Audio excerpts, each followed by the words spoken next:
Last time on Dice Funk.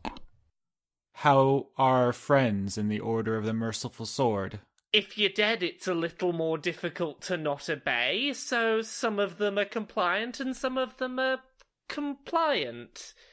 I can always count on you, Veltari. So no blasting the next one we see?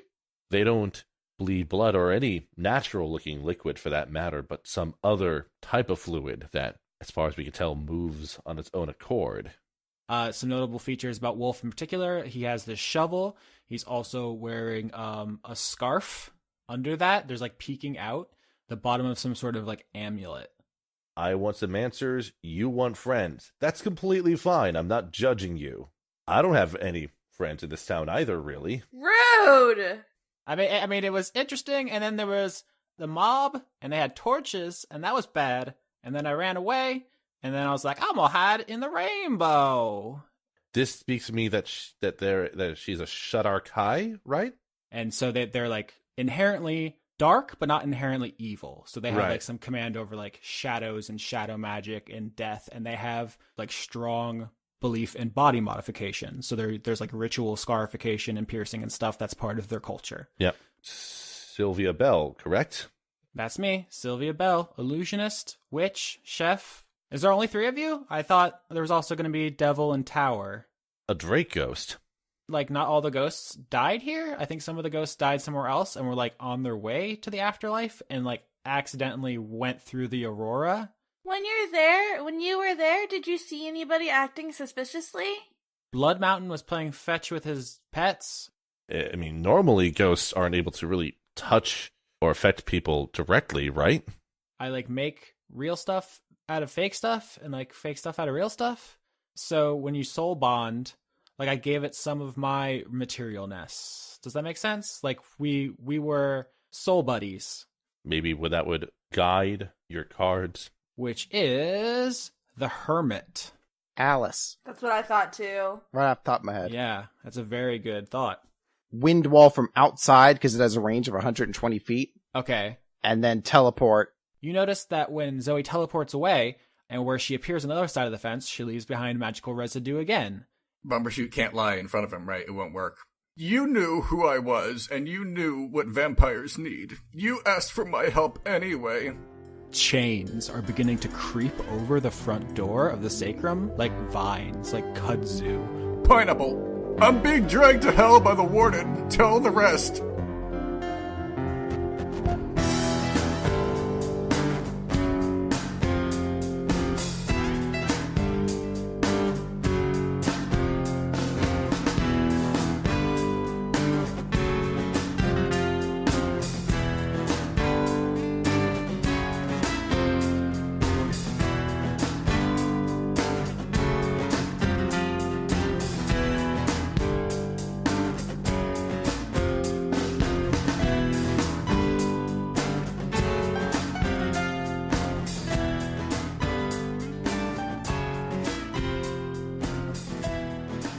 All right, so I think the most important thing to do at the top of this show is to introduce the new voice to the listeners, because this is an audio medium, and that's important. Indeed, new voices are scary things. Who am I? Who knows? Ooh. Ooh. Now we're all ghosts, which is thematically appropriate. Yes, it is. Why don't you tell the people who you are, what you do, and anything else you want? I can't stop you. I'm not your dad. My name's Laura. I go by Laura K. Buzz most places on the internet. I am a full-time games critic, and I quite enjoy D&D. I've occasionally run 5th edition one-shots that I've put out myself. I sometimes play in other people's campaigns, and apparently I'm a cool enough person to get invited to come be on a cool, awesome, super great podcast. So, hello. Whoa. No one told me that we had to be cool to be invited to this. I should probably just see myself out at this point. Right? It was like an Avengers thing where you all had to do like one cool thing to get recruited. Like Skitch did a soundtrack for a movie and I was like, he's in. And Laura fooled the entire internet by 3D printing a PlayStation or something. Yeah, I 3D print a bunch of stuff that's not real. I'm just like, PS4 Slim? Nah, that can't be real. Except Laura had one, so Sony decided to make it, I guess. That was a weird thing that happened. Actual journalist accomplishments on Dice Funk this week. Do you want to tell the people where they can find your stuff? Because I'm very bad at all of the promotion. That's all right. Yeah, Laura K Buzz pretty much everywhere. Laura K Buzz on Twitter, Laura K Buzz on YouTube, Laura K Buzz on Patreon. That's what pays the bills, so I can do stuff full time. Just if there's a service, I'm probably Laura K Buzz on it. Nice. I think the most exciting thing to me is not just that we're getting new perspectives and new storytelling opportunities, but also that now two people have names which are nearly identical, which is a really good experience for everyone. We also both have blue hair, so I'm just I was about to say that. Oh my god. I'm so excited to be on a podcast with someone else that has blue hair and almost the same name, just so that everyone can get confused because we're clearly the same person. Mm-hmm. Although your characters are almost opposites. Yeah, we'd struggle to make them much more different, I think. At least height-wise, probably. Yeah, mine's 6'4", I think. Oh, hell. Oh, gosh. About as tall as Rolen is, so... So there's two different dynamics we can go with here, which is daddy, mommy, and their shitty kids, or daddy, Rolen, and the girl gang, which are both very good dynamics, frankly. I'm not sure which one is more appropriately anime, but we can figure that out as we go, I think. I'm perfectly good with either. I'm good with however this rolls. Yeah, I'm excited. Why don't you tell us about your character before we introduce them into the narrative proper? You got a little taste at the beginning of the last episode, but now why don't you just lay it all out? Yep, I am pulling up my bit of paper that reminds me what I made this character to be. So, I have a character called Veltari, who is a tiefling bard. She is 25. I believe tieflings generally age at about the same rate as humans, but, live a little bit longer. So, about the same sort of age as a 25-year-old human would be. 6'4", chaotic evil alignment, which is always fun. She is unclear tiefling ancestry. She's got curled horns, purple skin, thin leathery tail. And she's the kind of chaotic evil character that's basically just a little bit hey, we live in a world where sometimes people are born in shitty situations, and that's not great. Therefore, evil is totally justified. What I want is what I want, and I'm gonna get what's mine. So that's the cliff notes. Do you want some more? Should I keep going on Veltari? I mean, as much as you think it's important for people to know, because when I hear chaotic evil, I think, oh, she kicks puppies. But there's a couple of different ways to interpret that, because it could also be a spectrum from selfishness to altruism. And I think you've established that she's out for her own needs, not necessarily to, Dr. Doom up in this bitch. Yeah, she's not on the Dr. Doom end of the chaotic evil spectrum. She's very much on the, I want what's best for me. And that is always going to be my priority kind of character. The other way I sort of interpret it is you're not going to let other people dictate to you how or what you're going to do in some ways. Exactly. So a little bit of basic background stuff on Veltari. As a tiefling, she had a human mother who abandoned her very young, and she's very sort of had to get by scavenging, and I think a lot of that just is what built up this whole character in her that's if I need something, I will get that done. She's not devoid of sympathy. If people have similar backgrounds to her, she might be sympathetic or empathetic, but it is very much sort of, I'm not gonna let you decide what I do with my life, because, if you're in the way of what I want, I'm gonna go for what I want, because that's what I want. That's basically what it boils down to. She might be sympathetic to some people, but if someone gets in her way, she won't be afraid to just murder them. Just occasionally. Occasional murder is not gonna faze her. I do like how we improv'd that opening bit, that little tease, and I said, so how are our friends? And you're oh, I murdered them. I was I'm not actually prepared for that. You were just I'm going in. This is how I roll. I'm going in. Yeah, no, I just get the feeling that if someone got in the way of what she was trying to do, she's not going to have a moral conundrum about should I kill people. It's just, no, I killed them. They were in the way of what I was sent to do. They're dead now. They're no longer in the way of what I was sent to do, so that's good. Speaking of what you were sent to do, So currently, as listeners know, you are on a mission from Count Danto, the vampire who is in exile right now. We know from Bumbershoot von Victrola's backstory that Count Danto sired him, but then they were kind of forced to flee from the town they lived in, which they call Fangsylvania because Leon is a goobus. But so right now, you know this, and you can do what you want with this information. But you know that Count Danto is in hiding and currently trying to engineer a takeover of another town so that he can kind of bring himself back into power.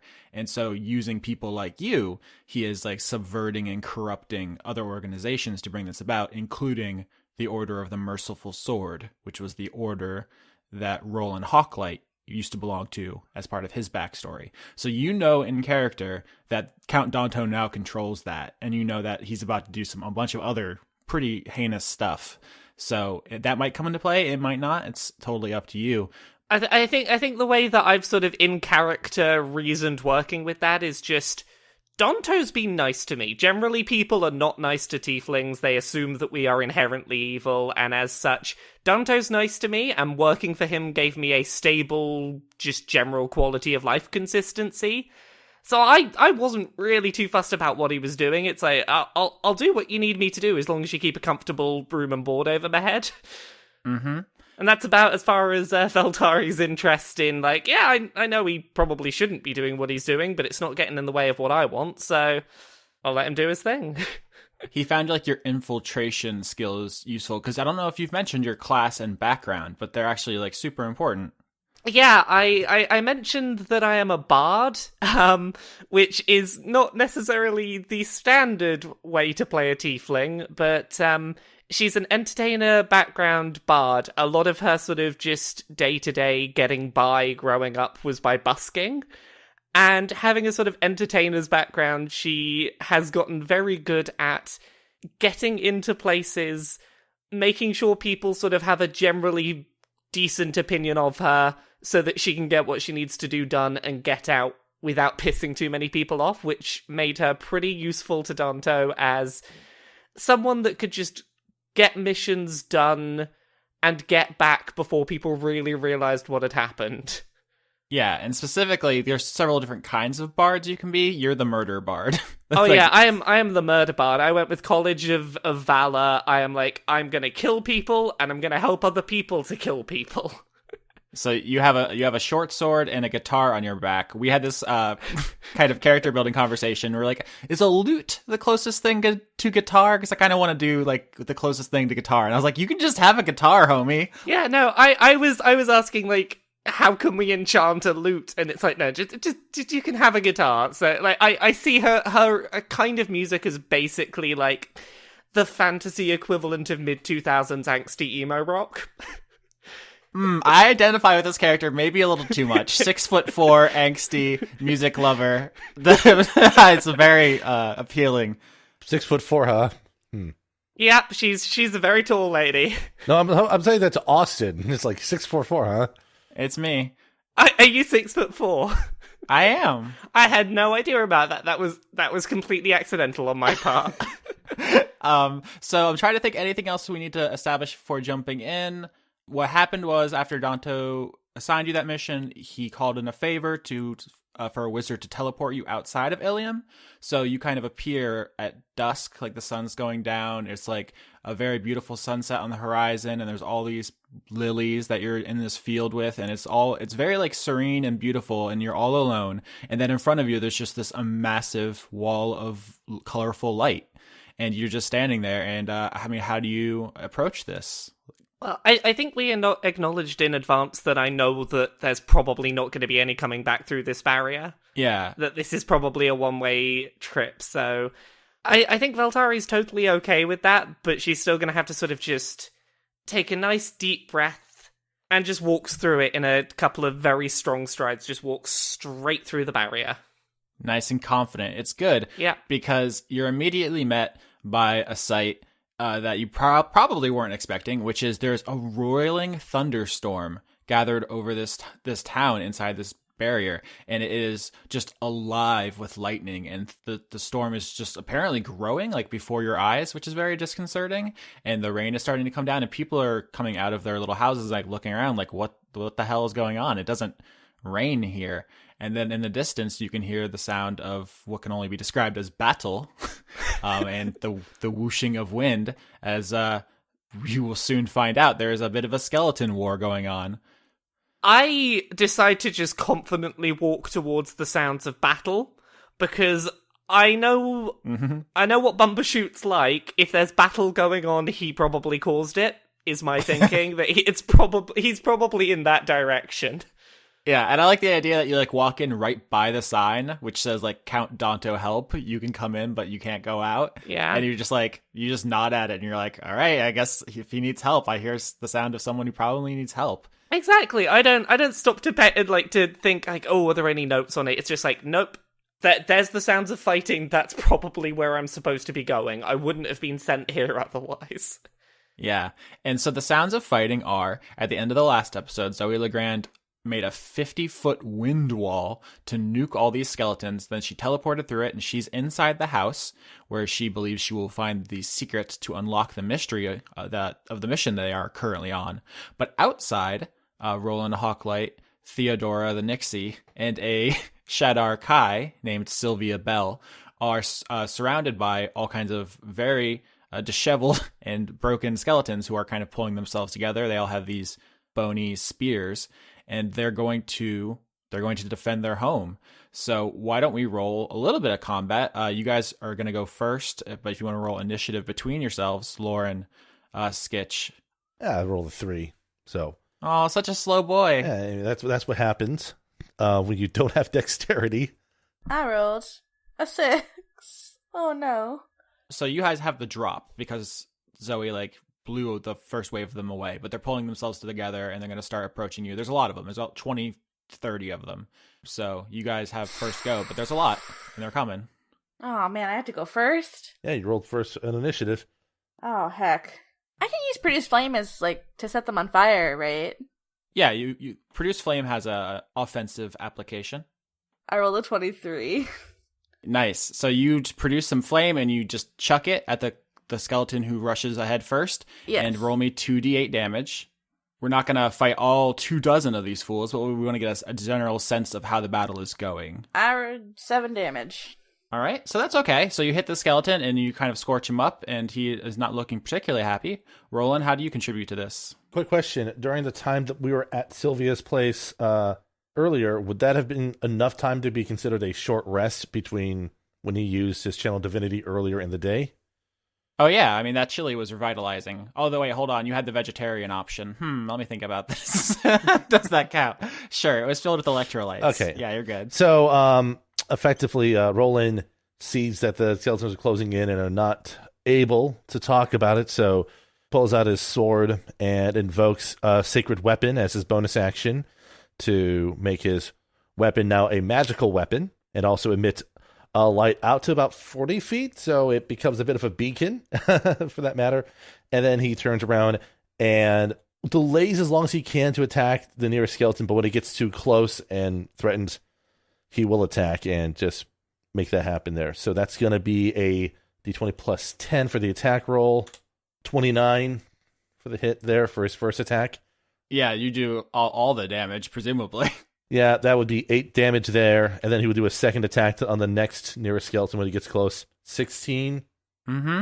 They are not armored. Yeah, and another 9 damage there. So, like, Roland is not going after them, but he's sort of like standing his ground, and if they get too close for comfort, he will just swing at them. The channel divinity certainly helps, though, because having a plus 10 makes it way easier. Yeah, so Theodora's throwing fireballs. Roland is using a holy sword to smash them apart. Sylvia's kind of like cowering behind you. She's not dressed for battle. She's wearing like a chef's apron. She thought you guys were just going to talk. And she's like standing behind Roland and like maybe using her little wooden wand to do some like little spells like pew pew, stay back. But she is not ready for World War Skellington. And this is what Veltari sees as she approaches the scene. There's a lot of skeletons, but the team is pretty strong right now, even if there's only 3 of them, and they're holding back the Skellingtons. I stay at a respectable distance for the second, and I use a thaumaturgy cantrip to raise my voice volume by 3 times. Mm-hmm. And I just shout, Bumbershoot, did you cause this? Is there any response to my shout? I mean, you're going to have Roland look directly at where you're shouting from when you mention Bumbershoot. There's somebody else that knows Bumbershoot here. I was sent looking for Bumbershoot. Are you there, Bumbershoot? Or is this someone else's mess that I'm supposed to deal with? Are you there, Bumbershoot? It's me, God. like Roland's trying to lift his voice, just say, he's not here presently. I'm gonna use message as a cantrip, and I'm gonna message her and be like, if she's close enough, and be like, he's not here right now. Can I take a message? Do you know where Bumbershoot is? 'Cause I need to find Bumbershoot, and I don't want to get involved with your nonsense if you don't know where Bumbershoot is. I'm not gonna tell you unless you help with the skeletons. I can always just go ask someone else for Bumbershoot. I'm loud enough, someone else will hear me. Good luck. No one else likes him. Fine. And I walk up towards the battle, ready to go engage. Roland, I conned this person into helping with the skeletons. I'm assuming I have to roll initiative to come join in with this. You can if you want. If it'll be fun. I get a 1 on initiative. There you go. That's how ready you are. I am critically missed, not ready. I was muted because I was so excited about the botch. This is amazing. It's because it very much represents Veltari not at all urgently approaching the situation. Like, they're in a pitched battle against 24 skeletons for their lives, and she just kind of strolls up and, like, the most casual possible way to come to someone's aid. Yeah, like, I'm not here to save you. I'm here to walk over, and I guess this is the condition on which I get to find Bumbershoot, so, this isn't about the fact you're all about to die. I just kind of want to know where Bumbershoot is, I guess. You have a short sword, and you also have your guitar for bashing. How do you handle this? I'm gonna pull out that short sword and go for the skeleton that had fire thrown at it a moment ago. Okay, so smash that toasty, lad. This is the bit where I have to check what I'm rolling, because I suddenly am out of practice at how do I do rolls. So that'd be what? 17. Yep, and then you roll your damage. Yep, and 7. Alrighty. See, I like this. We could definitely have done all that in roleplay, and that probably would have been fun, but I like the way that this turned out in dice, because the image is Theodora and Roland fighting for their lives, Sylvia kind of cowering, and then you just lackadaisically stroll up, like, rolling your eyes, like, fine, I'll help if it gets me what I want, and you just, like, slowly pull out your sword, and as if it's the most effort you've ever had to expend, you just cleave the burned skeleton's head in twain. And then you just, like, turn to Theodora, and it's like, I don't know what you say, but I do, like, I can picture the face very clearly, like, is that good enough? Oh, are we done yet? Is this enough? Do I find out where Bumbershoot is now? Because this is more than I signed up for today. I mean, 1, nice job. 2, if I'm being attacked by skeletons, I can't show you where to go, so maybe we can stop them attacking first? Like, I'm just saying. Can you really not deal with this yourself? As this conversation's happening, you're all still fighting skeletons, by the way. Do I really need to do this for you? It looks like you're here it looks like you caused this. Do you really need me to clean this up? I didn't do anything. The only reason I haven't floated away in a cloud of mist right now is because I would kind of feel bad for abandoning everyone, but usually I would. You're here and there's a wall of wind and skeletons and fire everywhere. I think that you had something to do with this. I mean, yes, but I didn't directly cause it this time. Fine. I resign myself to continuing to fight skeletons. Roland then proceeds to do some more attacks. Oop! Oh my goodness gracious! Another 29 and An 18. Skitch is just stunting. He's like, listen, I rolled a very good character. I want to show that he can murder. I'm just pointing out that paladins get a lot of stuff. Mm-hmm. No, this is actually really good for storytelling. So it shows that you are super capable, and in the face of this kind of overwhelming odds, like, you don't even flinch. You're just like, nope, got to defend my teammates, and you just go to work, and it's really good. And also, this witch who definitely did not sign up for any of this. Yeah. Yeah, when Theodora was like, I could just mist away and abandon you guys, Sylvia like grabbed like the hem of your outfit and was like, don't you dare. I'm gonna pat her on the head reassuringly, like, I'm not gonna abandon you, it's okay. And so while this scene is going on, there's just this kind of battle outside of the mansion, which we should cut inside because Chris has been waiting very patiently as Zoey teleported into the yard, ran inside the house with all of her new wild magic consequences. So the polka music is gone. You're not sure what triggered it going away. The cloud is detached from you and is now like over the entire town. And that seemed to be like on a timer. Like it was just growing and growing and growing, and then it just broke free and floated off. But the new ones you have are you can corrode stuff. You're not sure exactly, but you touch the doorknob and it melted. You don't know what the parameters of that are. You might need to experiment. And the other thing is you now have a tail. Yes. Chris, what kind of tail do you have? Oh, see, you've given me a perfect opportunity, Austin, because I knew it.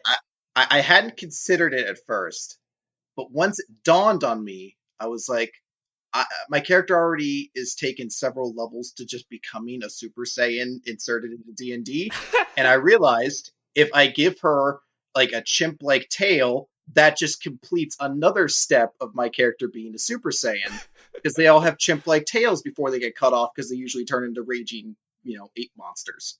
So, monkey tail. Think Jumanji, if you need a visual example. Oh, I am always thinking Jumanji. I'm 100% always thinking about Jumanji every day. Not related to this show, that's just how I am as a human. So you have an ape tail, and your hands are dangerous. And what do you do in Hawthorne House? Because there's ghosts floating around in here. You guys know that ghosts seem to be attracted to strong magical sources, but there doesn't seem to be any skeletons defending. If there are no skeletons about, Zoe's going to start kind of running through the house trying to find Alice, and I imagine calling out to her as well, saying, Miss Alice, Miss Alice! So you have a very strong familiarity with this house, so I'm not going to make you like roll to find out stuff. Like, you know what's going on here blueprint wise. And so you start looking around and yelling for Alice, and then you hear from the direction of the stairs footsteps. It sounds like there are two people coming down the stairs. Zoe will approach the stairs and try to start going up if it sounds like someone's coming towards the stairs. Yep. So you just run over to the sound of the footsteps, and you see coming down the stairs is Alice Hawthorne, the osteomancer, with her dragon bone staff, a very powerful magical item. And you also see next to her the Frankensteined together bone golem called the Caretaker, which is flanking her kind of like a bodyguard. And they are walking down together. And Alice sees you because you just ran to meet her, and she says, what is it this time, dear? I'm sorry. I really need to talk to you, though. It's important. I take it you and your friends are responsible for the security situation? I'm sorry. Oh, dear. Did I do something to you? Is this retribution? What have I ever done to you and your friends? No, I'm really sorry about it, but I really need to ask you about some things. Okay, I guess. Look, it's really important. Has anything really strange happened around here or with you over the past couple days? Oh, man. So you have absolutely no context for the answer to that question, but the answer is hell yes. She tries not to let it show, but it does. And she kind of looks almost like through you. And she says, I was so content for years until you showed up in my life. Why is this happening? Look, I know what it's like to have a really bad day, so I'm sorry if I'm causing any trouble for you, but this is something that's really important, and I don't know exactly what's happening, but I know that you can help us figure it out. I will help you on 2 conditions. 1, do not ever enter my property again without permission, you or your friends. I have had enough.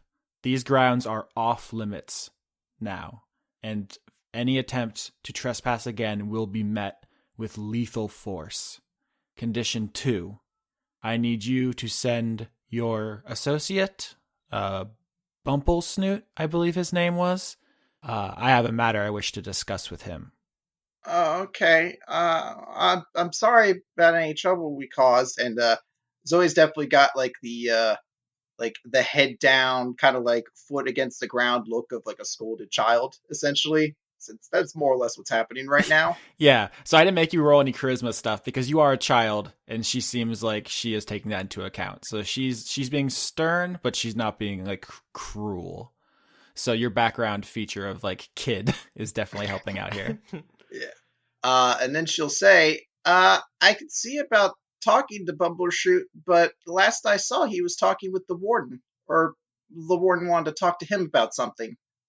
She doesn't really know who the warden is that well because she doesn't leave. So she probably would have a pretty strong reaction if she knew the full consequences of what that entails, but she doesn't. So she says, that's fine. I'll send him over as soon as I find him. In the meantime, could you tell me about anything that's happened recently? Out of character, we all know that the way your investigation has worked so far is that you guys have been following these leads, and they led you to Sylvia, who did like a fortune-telling thing with tarot cards to say that you should come here. The answer is here. Let me be clear about that, because last episode, that tarot thing was real. Like, I did an actual live roll for the Arcana, which is so terribly irresponsible that I frankly shouldn't get away with it. Like, if there's any justice in the world, it should not be a valid method of storytelling. But it worked out perfectly because we got Hermit, which you guys all immediately recognized as a character. And I actually know exactly how she can help. So it's a preposterous amount of coincidence and luck that the way this has worked out. But asking her if anything weird has happened here doesn't really jive with what you've done so far, because the theft was at Tarsus, so there's no reason it would have happened here. How do you guys feel about like a quick summary of the evidence so far? Would that be helpful? Yes. Sure. I assume that you're inserting Phoenix Wright music around here too. One of the logic tracks. Okay. There's a lot to choose from. All right. So the quick rundown is you guys found scratch marks in the table at Tarsus, big ones. You found some kind of unidentified liquid that had dripped there, and you found teleportation magic residue. You actually don't know it's teleportation now. Theodora does, but it seems like 2 teleportation spells were cast, one in and one out.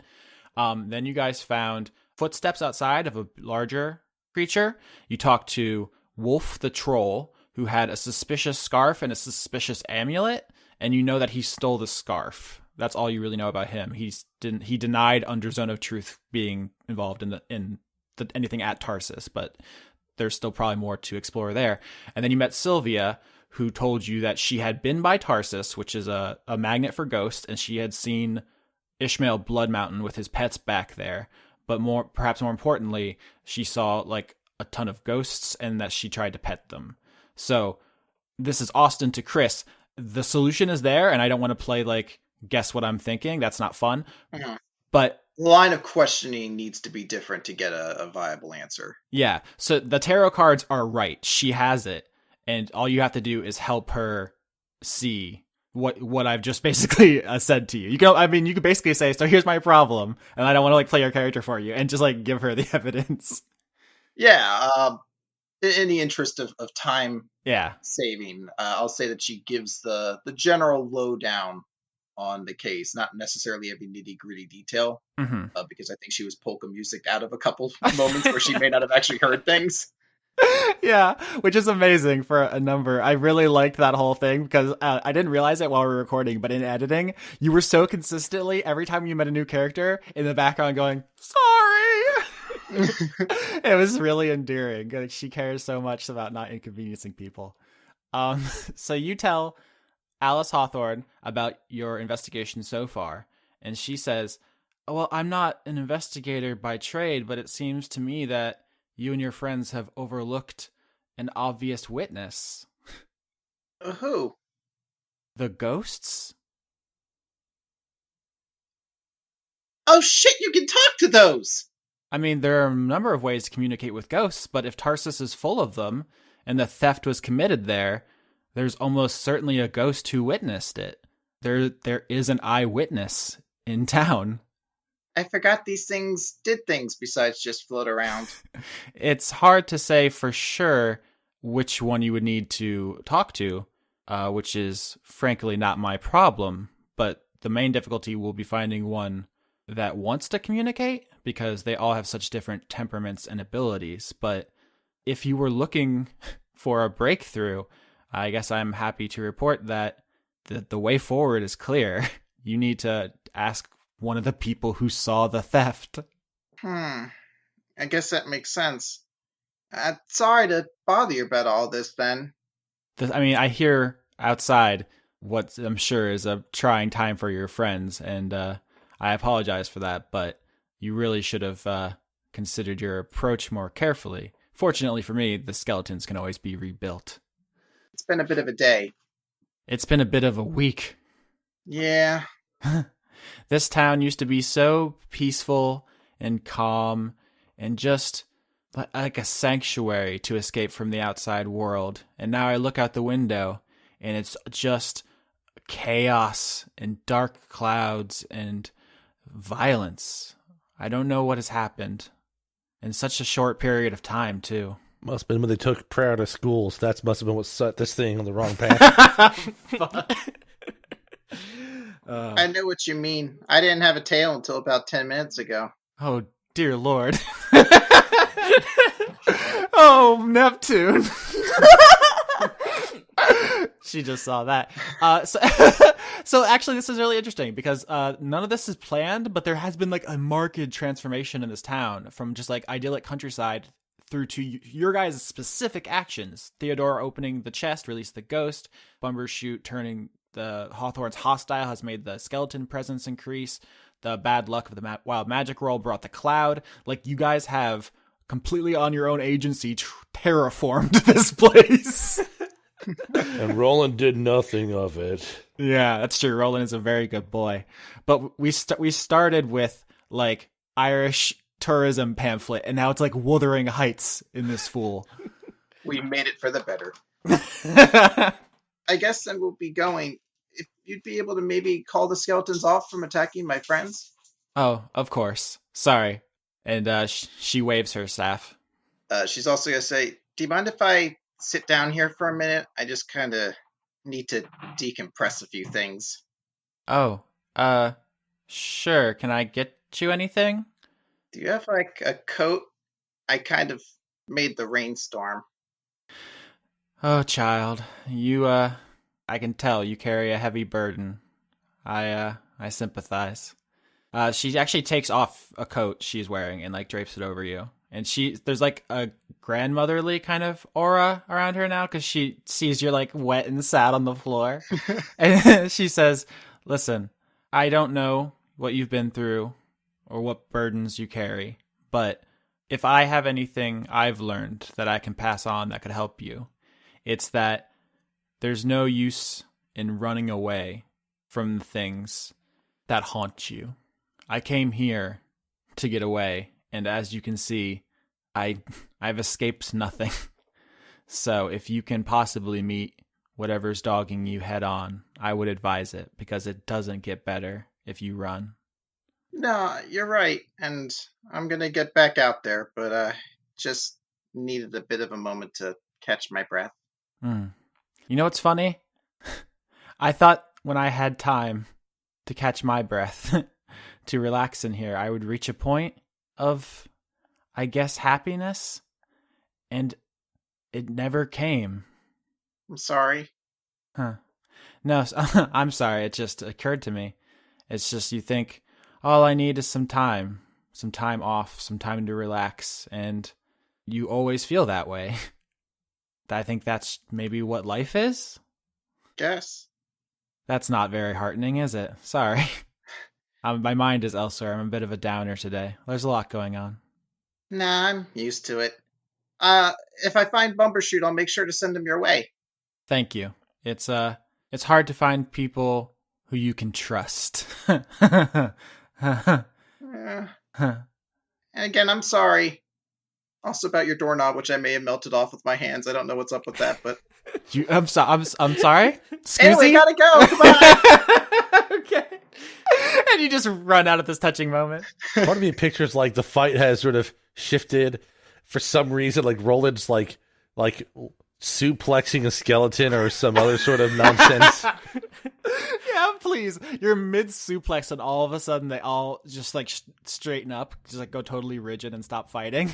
like Roland just shrugs, drops the skeleton he's holding. It's like, I don't know what got over me. See, I want you to be Brock Lesnar, and you just go suplex city on all the skeletons, just one after another, German suplexing them. I don't think my arms can take any more of this. Oh, wait. Yes, they can. Because I'm very strong. Move on from there. Yeah, I mean, you guys can, if you guys want to have a conversation in character, and then whenever Chris wants to cut in and be like, it's me, I'm back, you guys can just do that. You don't need me. I think as soon as the skeletons stop fighting, I am straight over to Dora, just like, okay, skeletons are done. So, hello? Hi. Where is Bumbershoot? Oh, he's with the warden. Do you know where that is? I do not know who that is or where that is. Where is Bumbershoot? If you're going to go after him right away, you're probably not going to make much progress, just as a fair warning. Why not? Because the warden is an angel and tends to not look upon certain folks favorably. I see. That's racist! That is racist. I'm used to that. That's fine. How does the warden feel about you? Because you seem to know who Bumbershoot is and where I can find him. If the warden's cool with you, I need you to take me to Bumbershoot, because I did help you kill some skeletons. You can wait outside. Oh no, I'll come in, I'll face my demons, but I'll do so with, people that are at least on speaking terms, so I don't just get blasted out the door with angel magic or whatever he's going to do to me. The warden might be done talking with Bumbershoot, as far as I know, but there's still one of ours that's in there that we need to collect first, as he pointed to the house. Okay, just deal with it. I did your skeleton thing. I'm after Bumbershoot. I don't know how many times I can say this. I did your skeleton thing. I'm aware of that, though, to be fair, you are in Ilium. Being in a hurry is not really conducive to the way things work around here. Yeah, you're stuck. Hey guys, I think I found out what we need to do. Sweet coat, Zoe. Thanks. I also have a tail now. I don't want to think about it. I do. Don't ignore thinking about tails. Tails are cool. I sort of just whip my tail around a bit and just, try and be like, tails are alright. Tail buddies! Right. I don't know what... Okay, is this the person you were waiting for? Yeah. Yes. Okay, I know I'm not leaving Ilium in a hurry, but I am under the impression Bumbershoot is in a lot of trouble, and I have been sent here very quickly because things might be pretty dire for him. I don't care that I'm not leaving soon, but I need to find Bumbershoot soon. You got it? I'm aware. He's in a lot of trouble. I need to find Bumbershoot too. Alice wants to see him. Is that so? Yeah, but to the point of what we were here for, Alice thinks that we should try talking to one of the ghosts that was there. Somebody who maybe saw what happened. Oh, that makes sense. Of course. Why didn't I think of that sooner? Also, I can't do that, but that's beside the point. So this is a part where normally I think if this was like Skitch, I would just like let this play out, but I know Lauren well enough to know that she would probably appreciate maybe laying this out a little bit more explicitly. Is that fair to say, Lauren? Yeah. Okay. So right now, Theodora has two ideas of how to maybe get in contact or to deal with ghosts on a more one-to-one term. One is the spell she got from the rocks, which she knows can subjugate ghosts, but maybe at the cost of doing some damage to the caster. She also knows that Sylvia has illusory reality, which is not a thing I made up. It's actually a wizard feature if you take illusionist specialty. But she can make real things unreal and unreal things real, which she can maybe like solidify a ghost and like get it into some kind of conversation. These two options but they both have pros and cons, right? So the rock spell, the pro is it both subjugates the undead, like Gonador told you, and it may even corrupt the caster, and your other order was to corrupt the youth, and there are 2 youths in town currently. The con is that corrupting someone is a pretty bad look, and there's probably consequences if you do that. And then the other option with Sylvia, the pro is that it doesn't corrupt anyone. The con is that it doesn't accomplish the corrupting the youth goal of Gonador that Gonador tasked you with. Right. So it's only like half of your mission. So what I'm spelling out to you is that you have the tools to do this, but you have to make some choices about how. Just whisper, do it over and over again. And just Yes. Well, I think I'm going to ask Sylvia to help us with the ghost issue, because while I do have Ganny missions, I want to do them on my terms, at my own pace. And I think that's something that Dora would do, because she's... Small, yeah. That'll work. She's very small. All right, so you tell Sylvia that you want her help in using her illusory reality to maybe make some ghosts solid and tangible enough to like sit them down and have some conversations. Yes, and I'll be like, also, if you make more ghosts solid, you can try to pet more ghost bellies. Oh yeah, heck yeah, I'm into that. That's kind of my jam. It sounds like you guys have somewhere to be, so if you don't mind, I'll go set up like outside Tarsus, I guess. Yeah, we'll catch up with you. Okay. Yeah, I'll be probably ready by the time you guys get back. I'll set up like a nice little picnic blanket, and we can have some nice finger food, and let's, talk to some ghosts. Sounds good. Yeah, thank you. And I'm gonna give her a hug. She at first is a little surprised, but then she hugs you back, and she's like, Yes. friends. I'm sort of very impatiently watching, just tapping my foot, being like, is it time to go yet? I could really do with going. Sylvia turns to you, Veltari, and says, oh, sorry, we didn't really get introduced. It's nice to meet you. Hello, I'm Veltari. I need to find Bumbershoot. Can we get this done with? I'm sure you're nice, but I need to find Bumbershoot. For all I know, he could be dead.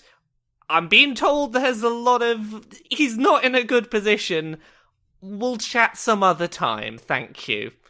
Yeah, that's probably good. If I think she's devil, so if that makes Bumbershoot tower, you probably want to get to him. He might be in some trouble. That checks out. Good luck, everybody, with that. Bye, Sylvia. Bye. Bye. Okay. So I guess you guys take off for the Sacrum, the big white lighthouse-like structure in the middle of town. The only thing I would note about your commute is that it's like pouring now. Like this thunderstorm is not abating. It is in fact basically like consuming the sky. And it's deeply troubling because there's not usually weather here. I'm aware that, there probably shouldn't be weather in here. That doesn't jive with what I understand of the inside of Ilium, but I'm not worried about asking about it right now, because it's not Bumbershoot. This is something that I will probably get round to asking at some point, but, I don't want to distract from the conversation of Bumbershoot. Yeah, it's a side quest right now. We're critical pathing. Yeah. One thing Roland does, just for fun flavor, is telepathically communicates with Trinity to get the horse to intersect with them so he can pull out effectively an umbrella from what the horse would have in his satchels. Now, you say umbrella. Do you mean Bumbershoot? No. No, I do not. Wow. We're not doing that. No. Roland would not be that cruel to use that as a joke for the situation, but offers it to Veltari, just stating, it'll be better if not all of us are dripping wet by the time we get to the Warden. Thank you. Yeah, Zoe's a lost cause, and Theodora is, I assume, pretty jazzed? Oh yeah, I'm making sure to jump in all the puddles. I take it. I appreciate the gesture. I don't break stride. Oh, no. I mean, I'm not assuming that you're going to break stride at all or anything, so. Okay, what is your relationship to Bumbershoot, everyone? Because it seems like you're pretty tied in with this guy, and he seems like he's in some trouble. So what's your deal? What's your deal? He's an associate of ours. We're mischief buddies. I think he wants to eat me. He lives in our house. He lives in your house and wants to eat you. That sounds like Bumbershoot. Okay. He doesn't want to eat me. I'm too, moist, I guess. I have too many questions right now, but I suppose, what kind of trouble could Bumbershoot be in right now? Like, what hell have you unleashed in here, and what are we dealing with? If Bumbershoot is in trouble in any particular capacity, it's of his own doing, I assure you. Okay, that's honestly not surprising. I would ask if he has any enemies in here, but this is Bumbershoot. He probably does. Just about. I think I'm the only person who actually likes him. Okay, that narrows things down, huh? And he tried to eat me one time. Yeah. All right. In either case, if he is in trouble, I'm not sure why he didn't tell me about it, but... Well, here's what I suppose I should let you know what I know. He put a message out of this bubble. He called for Danto. He doesn't usually call for Danto unless something is very serious. I was sent here with the seriousness of get here right now or you probably won't be able to come back with Bumbershoot in the future. So, he seems to have gotten himself into something big. That's what I know. I'm now in Ilium because this is where I got sent and now I have to live in the bubble where it rains forever. Out of character, does Roland know who Danto is? No, Leon said on air, so it's canon that none of you know who Danto is. I know that you probably don't know that, but I'm just throwing it out there because it's like, okay, I've been open with you now. My job is done. In either case, at least the Warden will let us know where Bumbershoot is. If they're done talking and he's not there presently, we shouldn't be too far off from there. So you guys approach the big white tower. The doors are closed. You don't hear anything or see anything weird. So if you want to walk in, you can. Before we go in, Zoe's going to try to find a stray rock somewhere, and she's going to try to pick it up and see if anything happens when she touches it. Oh, that's very good. So assuming it's just kind of like a rock, just like a regular pebble, nothing happens. Your hands feel weird and tingly, but you notice you touch your clothes, nothing happens. You touch other parts of your hands, nothing happens. You pick up this rock, you touch the grass. None of these things react the way the doorknob did. And I assumed you touched some other stuff too. Just you don't know what the parameters are exactly, but it seems to be limited to your hands. And it seems to be there's something about a doorknob that is different from rocks and clothes. Okay. Is it metal? Perhaps. Yeah, I mean, it's not a huge spoiler, but yeah, you got it in one. Swish. I was going to say, it's something that keeps secrets hidden, so... it's a metaphorical acid spell. I got a Zen riddle power. That's right. As we approach the tower, I just want to have this be the first moment that Veltari isn't just storming straight ahead, that she starts to drop back a bit, knowing that there's an angel inside. Yeah. Just not super hiding behind everyone, but just not quite as trying to storm off ahead as she was. Yeah, and it's kind of an imposing structure. It's a very tall tower, the tallest thing in here, and it's just this spire to authority. Right, and you're very chaotic. You I imagine, just on principle, kind of find it objectionable. Yeah, there's a few things I don't like. I don't like order, and I don't like angelic judgment. Judgment from I'm so good, I'm great, I'm the best and perfect, and I'm a member of authority is pretty much the least I want to deal with anything. Mm-hmm. Judgment is a very good word. Mm-hmm. So I take it you guys walk into the tower? Yeah. Yeah. Yep. Oh, yeah. All right, so you open the doors, and nothing catches your attention at first. At first, you actually think the room's empty, but then you see it like in the back pew, like as far in the corner as possible. Warden Light is kind of sitting hunched over, and on the seat next to him, there is a mirror, like a big, like bathroom-sized mirror that he has polished, and it's just sitting there, and he is just kind of sitting hunched over silently, almost as if in prayer, but he's an angel, so you assume that's just kind of his default, always in prayer, maybe. But you've never seen him quite like this. It's weird. Roland's going to step on ahead of everyone else, just as sort of a standard protocol thing, and approach the warden without verbally making his presence known at first. He's not quiet about it because he's clanking and dripping, but Yeah. But he just sort of approaches and then finally says, "You seem different today, even more different than before. Is something the matter?" Oh, Brother Hawklight, he seems like he's like struggling for words, and you know that he can't lie, which is you think probably a relevant factor. Like he's trying to be very deliberate and careful as he formulates the following sentence, and he just says, "Some days the duties ask more of you than others." I'm stood behind Roland, but I'm gonna just very directly ask, because as you've seen, I'm very I want to know where Bumbershoot is, so just... Excuse me, I'm looking for Bumbershoot. Do you know where Bumbershoot is? Veltari should get like knuckle tats that just say like, "Where's Bumbershoot?"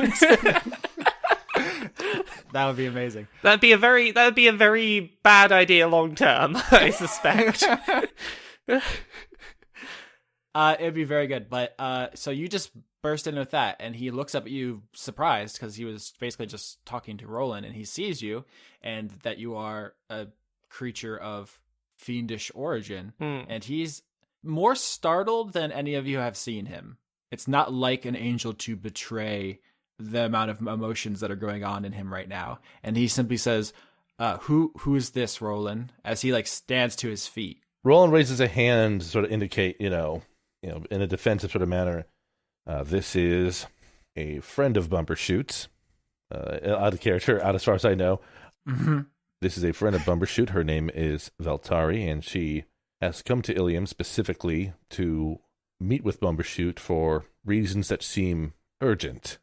I was told that Bumbershoot is in a lot of trouble. I entered a city that I cannot return from. Where is Bumbershoot? Bumbershoot has been granted a great gift. A great gift does not sound like in a lot of trouble. Where is Bumbershoot? There is a perspective from which you could say he is in trouble, but for mine, he has been granted mercy and peace. Let's see what insight tells me about what's going on. Nope, that's not going to tell me anything. I rolled a 5 on insight, so Roland's just not seeing through the warden's words particularly well. I rolled an 11.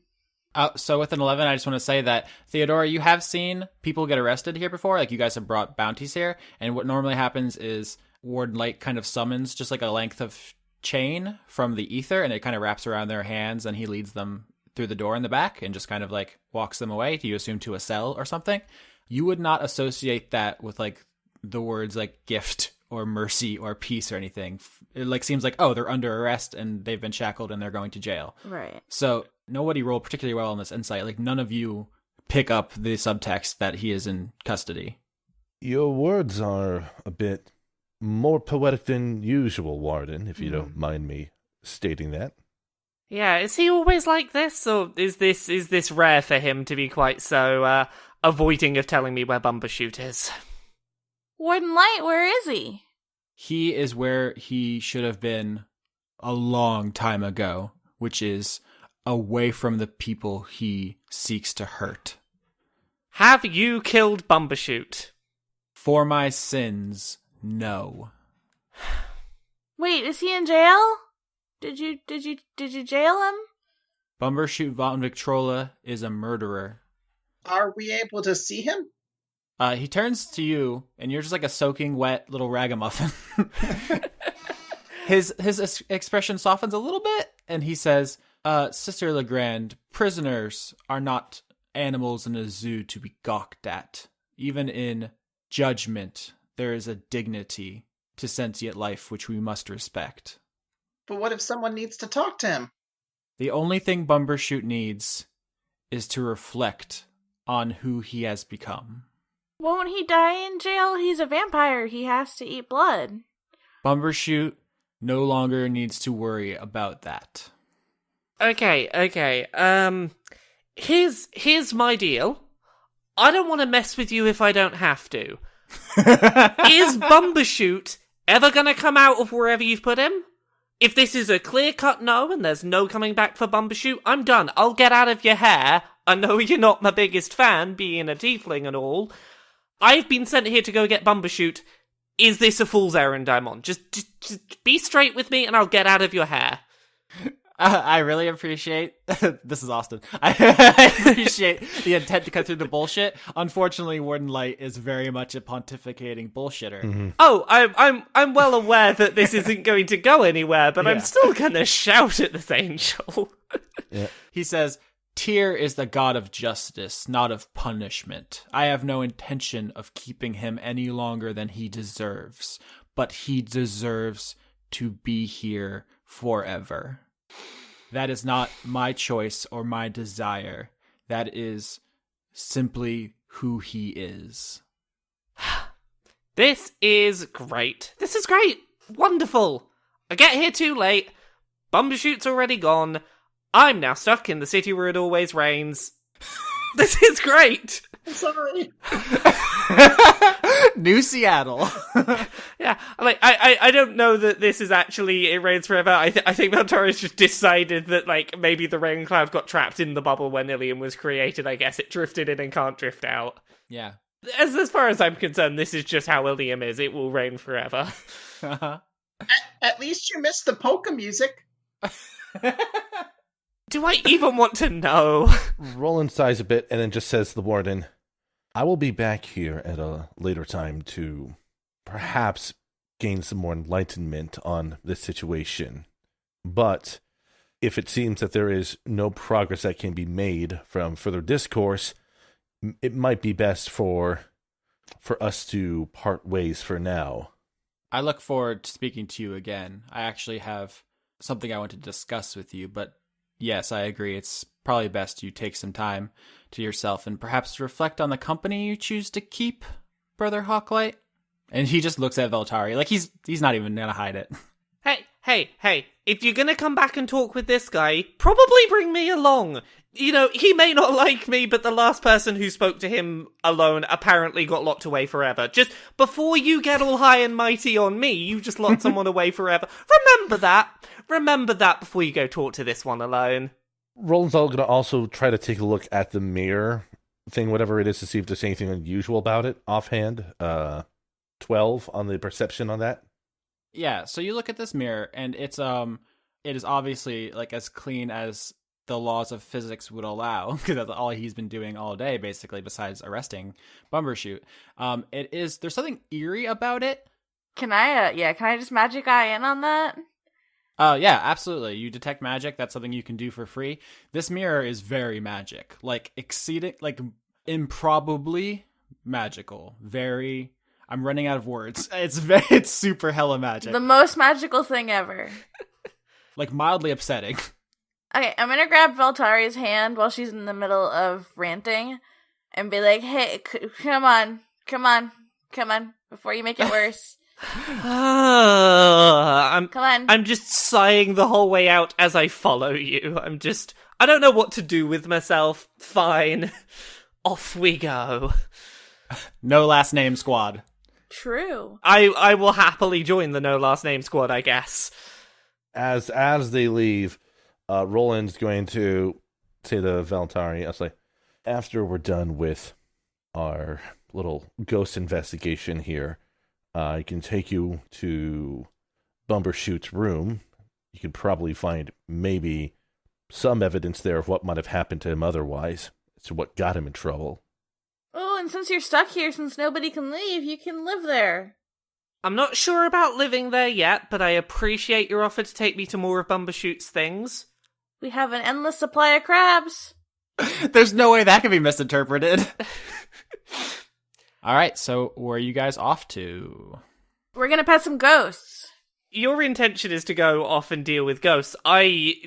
Roland mentioned going to Bumbershoot's things, and now that he's mentioned there's another avenue of going after Bumbershoot, that's, again, one-track mind. That's where I want to be going. You won't be able to get in where you are going into unless I'm around for it, so if you want to go into Bumbershoot's room, you're going to have to stick around with us a bit further, Veltari. Is this really what we're doing? Am I playing follow you around on errands so that I can go look at a probably never coming back guy's stuff? Yes. You don't want to startle poor Winifred. If a tiefling just walked into the headquarters, this poor guy. It would be rude to leave a witch in waiting out in the rain. Okay. I guess this is what I do now. Okay, let's go off, bumbling goon squad. Let's go do whatever it is you're gonna go do today. Think about it this way. You might get to pet a ghost, and that's pretty cool. Not gonna lie, I'm kind of into petting ghosts. It does sound like fun. So you guys make your way back over to Tarsus, the hotel turned bar and crime zone. And in the backyard, in this kind of grassy area, Sylvia Bell, the illusionist chef, has set up kind of like a seance kind of thing going on. Like she put down like a picnic blanket and there's like a table and there's like a bunch of chairs and she's basically like sitting and waiting and she's like flipping through cards while she waits. And as you guys approach, she says, so how's Judgment? He had a weird, really magical mirror. Judgment was more clouded rather than blind, it seems. Oh, I get it. Like a joke. Yeah, he tries. Cool. Do you know anything about really magical mirrors, Sylvia? I mean, I've seen magic mirrors in my time. The ones that make you look like really hot and the ones that make you look like have like a dog nose. Oh, he had... Roland, that mirror was heckin' magical. Like, hella magical. Like, it was disconcertingly magical. Roland just sort of shrugs briefly. In either case, I didn't want to keep you waiting for too much longer. I suppose we shall try to see if this little commune here with the ghosts bears some investigative fruit. Yeah, I'm pumped. You guys ready? Do it.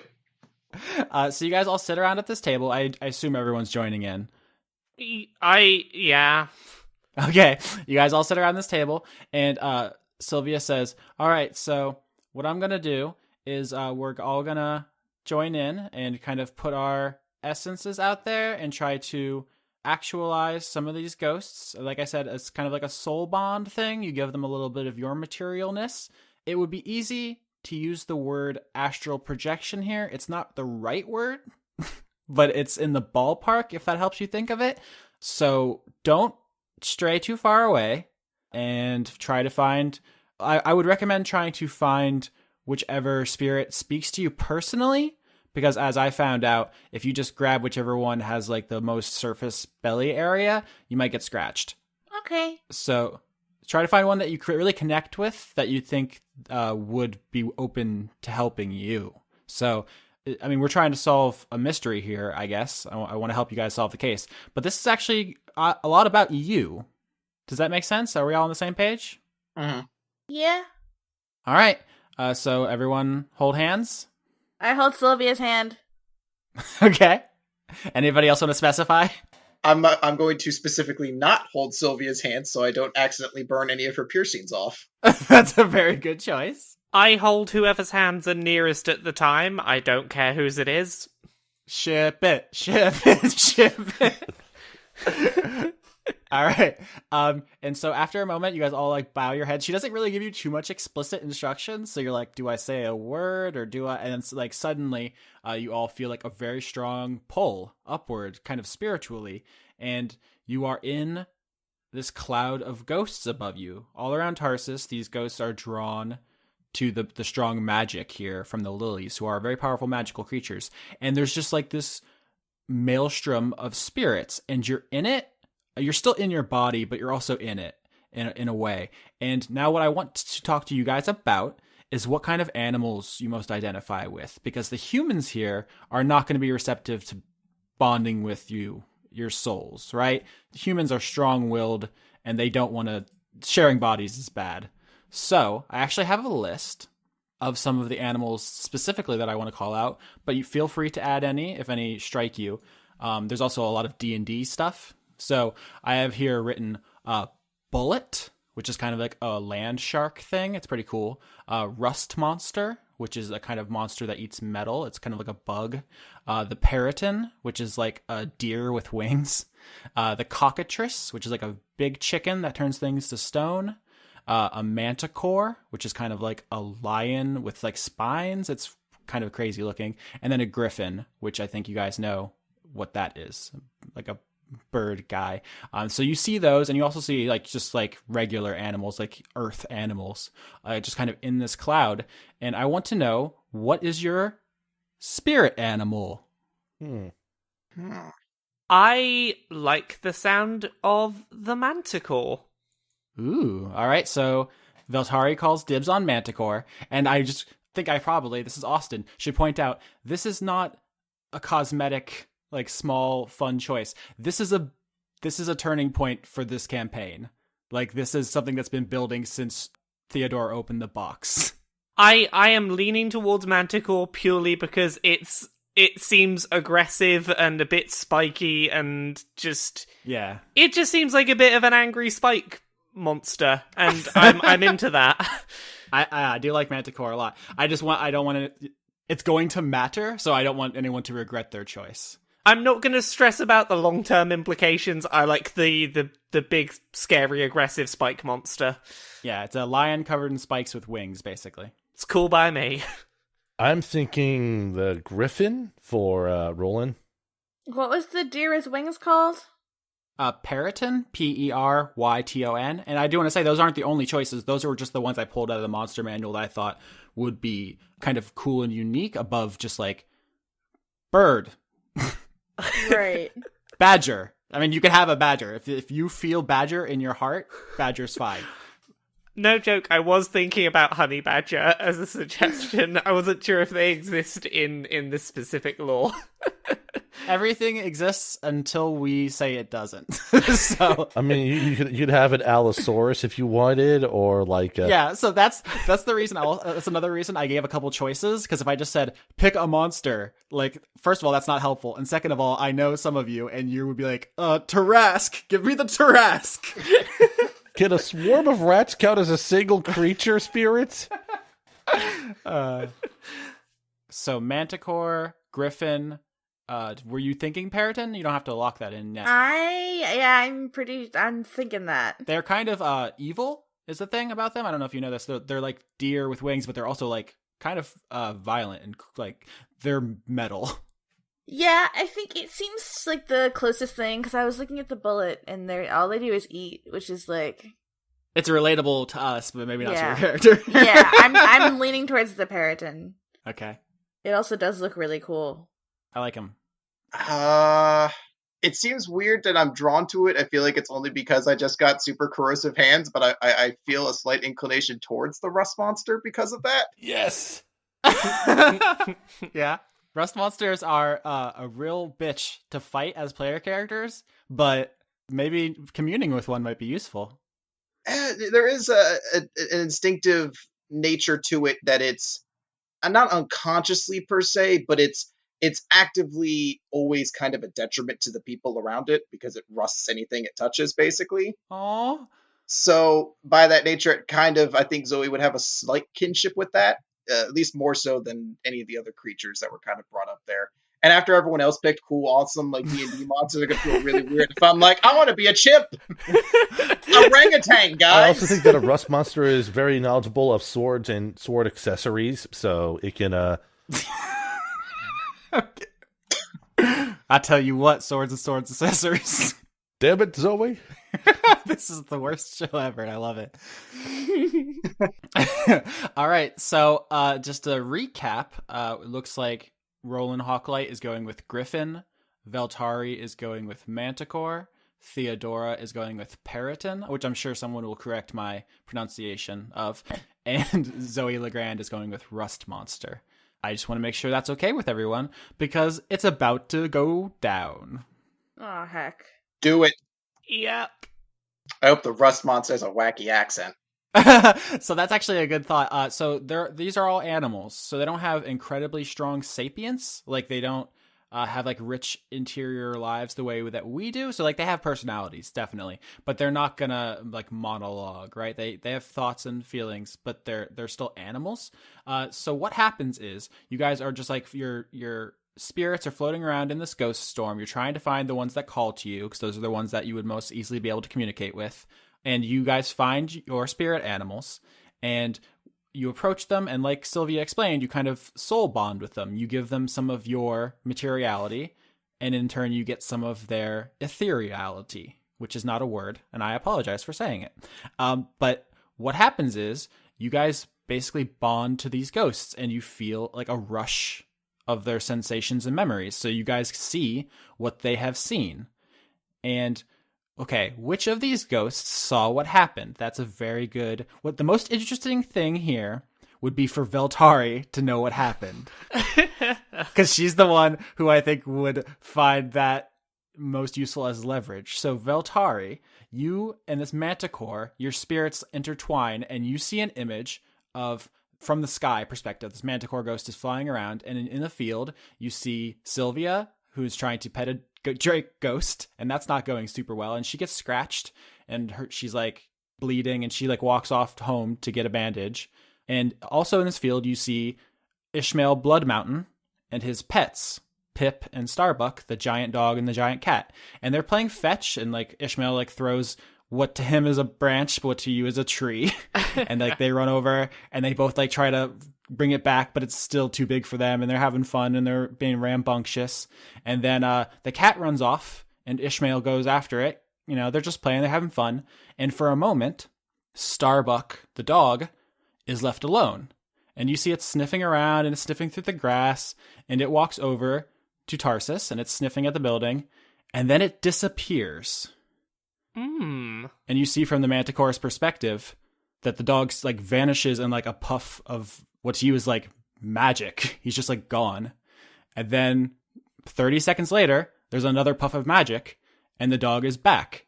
And in his mouth is a sheath. And he walks off. Aww. And that is what you see. And as this vision fades, you know how the sheath left Tarsus. But this spiritual experience that you're all going through is not over. As you all kind of return to your bodies, you bring those animal spirits with you. And so you guys are probably familiar with some of these related fictional concepts. Patronus from Harry Potter, Persona from Persona, Stans from JoJo's Bizarre Adventure. Just get fucking Stans! I'm so excited. I joined this campaign at the perfect time. I'm so happy. So you all now have guardian animal spirits. I call mine Fat Boy Slim. Fuck Fat Boy Slim, the Rust Monster! I'm so glad I didn't pick a lame animal now. Oh my god. I want a tattoo that says Fat Boy Slim, the Rust Monster. But the way this looks is that all of you just look to the outside to be normal. You just look like yourself. But when you want to summon it, there's kind of like a magical tether, almost like kind of like thin cord. Like think of it kind of like a spiritual umbilical cord, and like wraps around your arm and goes up into this ghost animal, which you can summon. And it does what those monsters can do. Like rust monsters can eat through metal. Like manticores can fly and shoot spikes. Peritons can fly, and they have like vicious attackers. They tear out hearts. And so we will figure out the math of some of that stuff before next episode. But right now, you all return to your bodies, sitting at this table, and Sylvia like looks at all of you, and she has the cockatrice, like the giant chicken that turns things to stone, and she kind of like summons it on this ethereal cord, and she says, "Hell yeah, about to get all this belly." And she just starts petting on that belly. She says, Did that help? I think I might have what you're after, everyone. Give me the deets. I saw something of importance, or at least seeming of importance. Are you looking for something that was taken from here? Am I right? The deets, woman. Your inference is correct, Veltari. Okay. I know where this thing that's been taken, this sheath, is it? I know what happened to your sheath. You'd have a fine career as a mentalist at this rate. Mm-hmm. Yeah. But there's a whole deal. Remember this. I need access to Bumbershoot's stuff. I know I'm going on about this, but I'm here for Bumbershoot. So if you're willing to give me a little bit of time and give a little bit of your focus my way, maybe you owe me a favor or two. There's all this time that we're wasting when we could be having you looking at Bumbershoot's stuff to get some ideas about what happened to him. I'm in less of a rush now. I know that Bumbershoot's probably not coming back from wherever he is. Whatever urgent thing I was sent here to stop has already happened. I'm in no rush. I'll leverage all I want, thank you. Hey, can you just, give us the deets, though? What does these do? We're gonna take you back, and can we just get this over with so that we can go home and eat snacks? Agree to owe me a favor and I'll tell you what happened. Okay, I'll owe you a favor. Oh my god. Good. Glad we got there. Do you know someone in town who has a giant dog and a giant cat? Aw, heck yeah. Okay, well, whoever that is, their giant dog can teleport. The dog took the sheath, or at least had the sheath. It teleported inside, teleported back out, now it's got a sheath. Hey, Sylvia, do you want to pet a giant dog belly? She wasn't paying attention because she was too busy petting her cockatrice spirit guardian, but she says, oh yeah, I know Starbuck. He's a dire blink dog. Oh, well that explains a lot. Yeah, he's pretty good. I like him. We're gonna go see him. You want to pet his belly? Do you want to come with me? I mean, obvs. Yes. It does seem like a big dog can teach itself some new tricks. Oh my Jesus. god. There has to happen at least once per episode. Yeah, at least once. That is part of Roland's character. There, it's just the vain attempt at saying something witty and or terrible. Mm-hmm. That is a very good ending line, but something just occurred to me, and I have to say it so that other people can have it in their heads. Which is, I think you guys get up from the table and start walking over to the fields where the giants live to talk to Ishmael and his pets. And I think Theodora, you see on Veltari's back, she has the guitar strung over her back, and there's the manufacturer's label on this guitar, and it says Alona Industries. Ah! Which is the musical cult from season 2. I kind of want to keep the tradition up of casting wild magic and windwalling Roland after that last pun, but I feel like that's a rather extreme response to things. I'm willing to accept that as a consequence, just like you just trying to push him over for saying something that terrible. So go ahead. No! Oh God! Don't encourage him. Okay. All right, so let's see. I guess that's just why break tradition? Besides, I got Fat Boy Slim. I'm ready for all this shit now. Are you serious? Are you actually gonna do wild magic or? Yes. Why would I not? It's a tradition. I'm excited for this because this means that Veltari gets to see whatever the hell's gonna happen here. 7. Bring it. Oh my God. Okay, so Roland makes a terrible pun. What do you do to him to get back at him? I cast Windwall, which basically is the same thing I used against the skeletons. I'm just gonna try to blast them back with it. Is it a strength saving throw to resist? Yes. I will just attempt just for chuckles to see if I 13, so I fail. So you blast your metal dad, and he falls over, and then your hand is outstretched because you just did the spell, and suddenly the wind wall kind of collapses in on itself in a magical reverse explosion and gets absorbed back into your hand, and you feel yourself fill with magic as the spell does some kind of weird reverse thing to go back inside of you. And as you are supercharged with magic, Zoey Legrand gains a level. What? Yes! Yes! Damn! Ah, sweet. I told you some of them were good.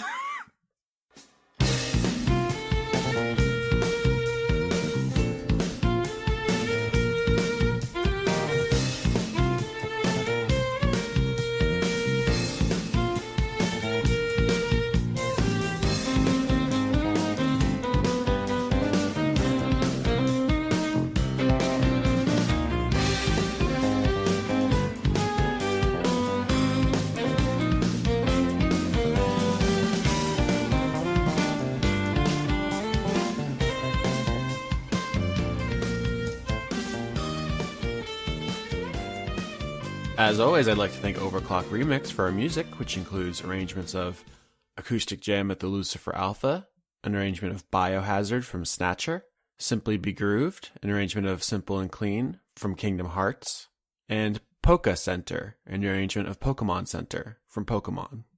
Executive producers for the month of May 2017 are Kirsten Haslinger, Extellaris, Joseph Timbrello, Jade, The Cult of Gorfanax, Irving Royale, Andrew Grothin, Paul Mullen, Finch DeYoung, Arjun de Koning, Luke Powers, Michael Goodell, Brent, Tarka, Melissa Nielsen, Shyness, Dennis Pancake Detlefsen, Riptor Stormwolf, Miko from Finland, Dennis Bangston, Josh Mosier, Indigo Van Dane, James Bevan, Allison Ansell, Sydney Marsing, Justa Jester, John Potts, Kevin Dobbins, Savard and Akrasimova, Carl, Brady Warner, Kitty Foe, James Neely, Eugene T., Marissa Donaldson, Melanie Joe, Lana Seawolf, Toby Gleason Stack, Ruby Offer, Matthew Weber, Sarah Hanley, Melissa Booker, Cameron Abbas, Dylan, Gary Sayon, Anna Stuhlfarer, Sean, the host of Funk Dunk, Giorgio Renna, Harrison Andrew, Kevin Seidlow, Christopher Charlo, Jorrit, Viger Arnston, Cody Jackson, August Rue, Athos, and Ingmar Gremmen. If you want to join this list, you can support the show at patreon.com/Austin Yorski, and you can also support Leon at patreon.com/RenegadeCut, and you can find Chris at patreon.com/Weekly Manga Recap. And you can find our new player, Laura Kate Dale, at patreon.com/Laura K. Buzz. There are other ways to support the show too, as you can find us on Podbean, iTunes, Google Play, YouTube, and probably other places, and like, comment, and subscribe there. Your support helps make the show grow, and your enthusiasm helps to encourage us to make bad decisions.